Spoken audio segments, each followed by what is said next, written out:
Comment vaincre sa timidité? Bienvenue dans cette vidéo où vous allez découvrir quelques conseils qui vous permettront d'y remédier efficacement. Donc avant de démarrer, je tenais à prendre de vos nouvelles, m'assurer que vous allez toutes et tous bien, que vous continuez à prendre soin de vous ainsi que de vos proches. C'est hyper important de rester connecté dans cette situation plus que pesante, puisque ça fait quand même maintenant quasiment un an que nous sommes dans cette situation-là.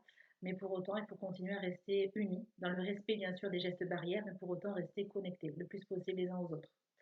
Voilà, donc c'est une petite aparté que je souhaitais faire.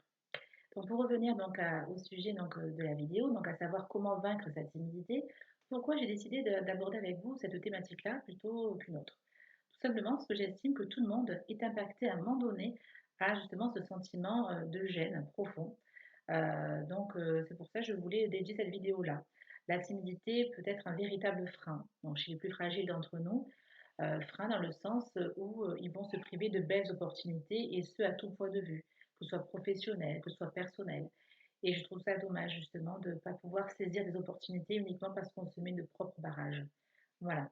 Donc là, les conseils que je vais vous divulguer vont vous permettre vraiment d'y voir un petit peu plus clair et voir de quelle manière vous allez pouvoir un petit peu retravailler votre confiance en vous et enfin vous ouvrir aux autres. C'est surtout ça la finalité, c'est de pouvoir s'ouvrir aux autres, s'ouvrir au monde et saisir enfin les opportunités qui se présentent à vous, tout simplement. Donc, le premier conseil que je préconise, c'est d'identifier vos points forts. Il est important que vous arriviez à repérer vos forces, plutôt que vos faiblesses. Les faiblesses, on le sait, vous savez très bien les identifier. C'est pour cette raison que vous vous sentez dans ce sentiment-là de frustration, parce que la timidité, c'est de la frustration. On a peur justement d'aller vers les autres, la peur justement de ce que les autres vont penser de nous. Encore une fois, peur du jugement. On a peur du jugement et du regard des autres. C'est ça, voilà. Mais pour autant, il est important de connaître ses forces, voilà. Et au moins, vous allez pouvoir retravailler votre confiance, etc. Mais c'est important de les repérer. Et si vous ne parvenez pas justement à les repérer de vous-même, parce que tout simplement vous êtes une personne trop exigeante et peu objective, surtout ça, un peu objective, n'hésitez pas à sonder votre entourage. Alors prêtez conseil, leur demandez justement, selon toi, quelles sont mes forces, quels sont les points où je pourrais justement, mes points d'appui, tout simplement, pour me sortir de cette timidité-là maladive. Parce qu'il y a des gens qui ont une timidité vraiment maladive, comme je l'expliquais, il y a des personnes qui n'ont pas osé, ne serait-ce passer un appel téléphonique à un organisme administratif de la peur, encore une fois, du jugement.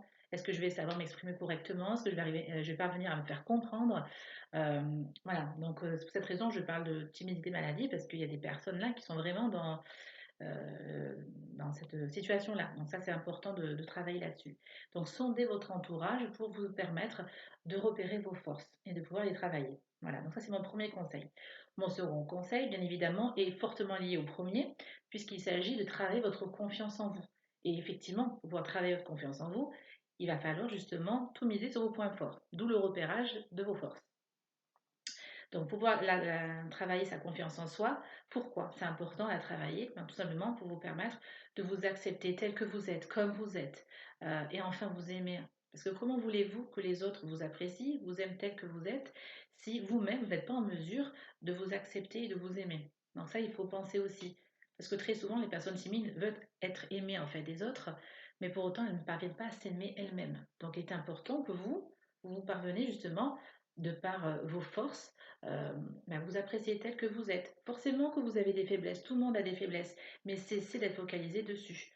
Dites-vous, en vous focalisant sur vos faiblesses, vous vous éloignez de vos objectifs, vous vous éloignez de vos opportunités. Enfin, il faut vraiment penser à ça parce que en vous focalisant sur vos faiblesses, vous vous focalisez encore une fois sur de la négativité. Et c'est pas le but. Justement, pour avoir des opportunités dans la vie, des belles opportunités, il faut être connecté sur la fréquence de la positivité, donc sur vos forces. Voilà. Donc pour la confiance en soi, ce que je recommande, c'est vraiment travailler sur vos forces le plus possible pour vous apprendre à vous aimer, vous accepter tel que vous êtes. Et en retour, vous serez surpris quand vous serez facilement intégré et aimé pour la personne que vous êtes, avec vos forces et vos faiblesses. Voilà. Donc ça, c'est mon deuxième conseil. Le troisième conseil que je préconise aussi, c'est de vous lancer des challenges, des défis. Si petits soient-ils, peu importe. Je vais prendre l'exemple d'une peur assez répandue d'ailleurs, c'est la prise de parole en public. Donc il paraît qu'il y a 30% en fait des personnes qui ont peur de s'exprimer en public. Peur encore une fois du jugement des autres, qu'est-ce qu'ils vont penser de moi, est-ce que je vais m'exprimer correctement, est-ce que je vais pas bégayer, si je rougis, qu'est-ce qu'ils vont penser de moi.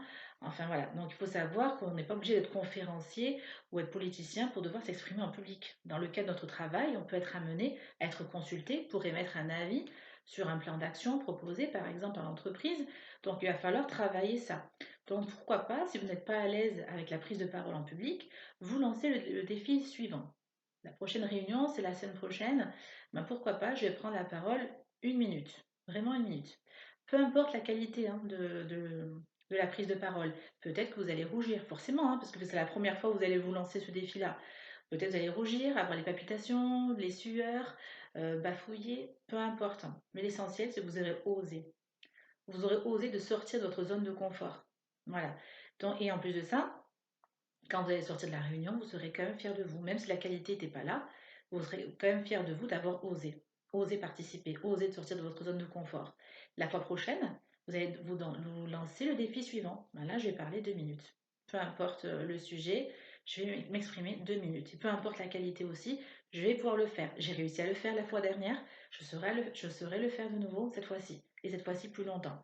Et au fur et à mesure donc, des réunions, au fil des mois, vous allez pouvoir augmenter votre temps de parole et améliorer la qualité par la même occasion de votre contenu.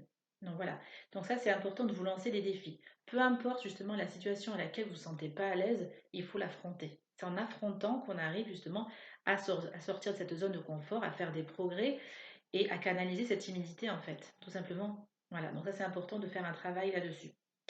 Ce que je recommande, et là c'est mon quatrième conseil, c'est pour les personnes les plus timides, c'est de pratiquer du théâtre, hein. Le théâtre, c'est hyper libérateur. Ça permet d'exprimer toutes nos émotions négatives, hein, très souvent. Tout ce qu'on n'ose pas faire en fait dans la vraie vie, on va pouvoir le libérer. Pourquoi? Parce qu'on va se sentir autorisé à le faire et pas jugé. Parce qu'on est en fait dans la même situation, dans une situation commune. Justement, quand on va faire du théâtre, les autres personnes vont avoir un rôle aussi à jouer. Et comme vous n'allez pas les juger parce qu'ils sont en train de faire un rôle et c'est le théâtre qui veut ça. Et bien sûr, le prof en face aussi, il est là, pas pour vous juger, mais pour vous permettre de vous exprimer et d'interpréter la scène comme vous l'entendez. Vous aussi, en retour, vous ne pourrez pas vous sentir mal à l'aise parce qu'en fait, vous êtes tous dans la même situation et c'est hyper libérateur, vraiment. Donc là, j'invite vraiment à le faire pour les personnes qui le souhaitent. En tout cas, je trouve que c'est un bon moyen en fait de se libérer. Ce que je recommande aussi, bien sûr, c'est de pratiquer des activités sportives, une activité qui vous parle, hein. J'insiste bien là-dessus. Je veux dire, si votre voisin adore faire le foot et que vous êtes plutôt passionné de basket, eh ben, faites du basket. Ce qui importe, c'est ce qui vous parle à vous, hein, pas votre voisin, votre voisine, mais vous seul. C'est en pratiquant un sport qui vous plaît, qui vous parle, forcément, qui va vous permettre de vous sentir mieux, hein, mieux dans votre peau, mieux tout simplement. Donc, c'est important. Après, je peux recommander aussi de la méditation. Donc, pour les personnes pour qui ça intéresse, c'est un bon moyen. Il y a des exercices de respiration qui permettent justement d'extérioriser encore une fois toute la négativité qu'on peut enfouir depuis X années. Et mon dernier conseil aussi que je donne, c'est pratiquer l'humour pour les personnes qui le souhaitent. Ça peut fonctionner. Ça peut fonctionner. Les personnes les plus extraverties utilisent la forme de l'humour pour justement détendre l'atmosphère, détendre la personne en face d'elle-même, mais aussi de se détendre, surtout. Elles utilisent très souvent l'humour pour se détendre elles-mêmes. Donc pourquoi pas le faire? Après, bien sûr, il ne faut pas utiliser l'humour à tout bout de champ, dans n'importe quelle situation, avec n'importe quel interlocuteur, hein. C'est pas du tout ce que je suis en train de dire. Mais vous pouvez vous permettre, suivant la situation, l'interlocuteur, pourquoi pas euh, faire une petite blague comme ça qui peut détendre l'atmosphère et surtout vous, hein, c'est le plus important. Donc pourquoi pas le faire? Lancez-vous encore une fois le défi et vous verrez quelle réaction ça peut procurer en face, mais surtout sur vous, hein. Soyez bien attentif à ce que vous ressentez aussi, hein. Ça, c'est hyper important aussi de le faire. Voilà. Donc, petit récapitulatif de mes conseils, c'est le repérage de vos points forts. Donc, ça, c'est mon premier point. Mon deuxième point, c'est bien sûr l'acceptation de soi. Bien sûr, hein, c'est important, qui passe par l'image, par tout ce qu'on peut représenter. Donc, c'est le travail de confiance en soi. Donc, ça, c'est hyper important, mais qui passe effectivement par le repérage des points forts. Comme j'expliquais, mes deux premiers conseils, ils sont extrêmement liés. Mon troisième conseil, c'était bien sûr se lancer des challenges, des défis. Peu importe la situation pour laquelle vous ne vous sentez pas à l'aise, affrontez-la, c'est important. Peu importe, si c'est la prise de parole comme j'ai donné tout à l'heure pour exemple, pratiquez-la le plus possible. Peu importe la qualité, ça on s'en fout. Ce qui compte, c'est que vous avez osé sortir de votre zone de confort. J'insiste bien là-dessus. Mon quatrième justement conseil, c'était Le fait donc de pratiquer du théâtre ou du sport, du moins une activité qui vous parle, qui soit libératrice en fait pour vous. Donc ça c'est ça aussi, hein, c'est à faire. La méditation aussi, j'ai donné pour exemple, mais pourquoi pas. Et pour terminer, pourquoi pas utiliser le son de l'humour, le ton de l'humour. Donc ça aussi, hein, c'est à faire pour les personnes qui peuvent se sentir à l'aise avec ça. Ça fonctionne, hein, pour les personnes les plus extraverties, alors pourquoi pas sur vous. Essayez et surtout soyez attentif à ce que vous ressentez. Ça c'est, il faut être vigilant là-dessus aussi. Écoutez, donc la vidéo donc prend fin. J'espère que ces petits conseils vont vous permettre d'y voir un peu plus clair, vous permettre de vous lancer des défis. Je vous dis à très très bientôt. Continuez à prendre soin de vous, hein, de vous et de vos proches, c'est hyper important. Je vous dis à très très vite.